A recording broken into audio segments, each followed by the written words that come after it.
travail d'artiste. Vous avez sans doute admiré les belles poteries de Kabylie? Alors, suivez attentivement les gestes de Khalti et de Nana dans leur courette et vous découvrirez peut-être le secret de leur fabrication. Souvent, ma sœur Baya m'amenait chez mes deux tantes que je nommais Khalti et Nana.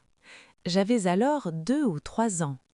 Ma mère m'avait guère le temps de me distraire, mais je ne m'ennuyais jamais avec mes tantes.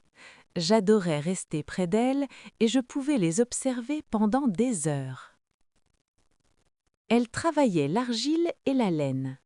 La courette était toujours encombrée de poteries.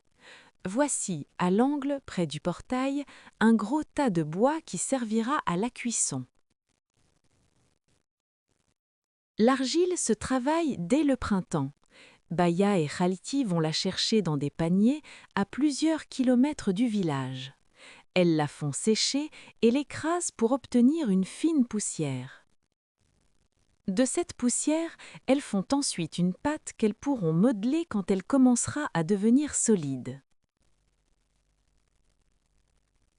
Khalti, le bas de sa gandoura tiré jusque sur les genoux, les bras nus, le foulard relevé en turban, dépose un gros paquet de pâte sur une planche. Elle façonne vivement le fond de la cruche, de la marmite ou du plat. C'est toujours une galette bien ronde. Khalti est attentive, elle travaille vite. Je sais qu'il ne faut pas lui parler, ce n'est pas le moment. Nana, souriante et très à l'aise, saisit l'argile entre ses petites mains pâles, triture, tâte, caresse. De ses doigts agiles sort une espèce de bâton qui s'allonge, vacille et zigzague comme un serpent. Lorsqu'elle le trouve assez long, elle s'arrête, coupe la couleuvre en morceaux et avec précaution entoure la galette préparée par Khalti.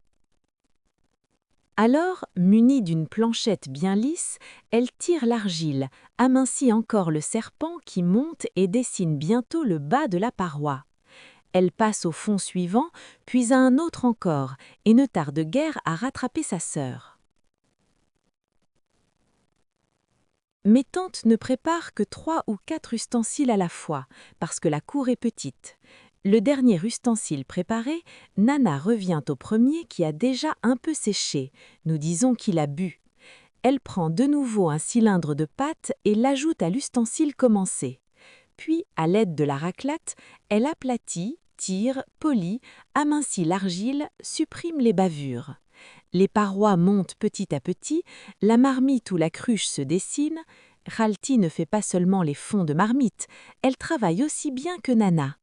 Mais de l'avis de tous, les cruches qui sortent des mains de Nana sont les plus belles. Leurs formes agréables, leur légèreté et la finesse de leurs ornements les font préférer par toutes les élégantes du village. Son travail semble aussi parfait qu'elle-même.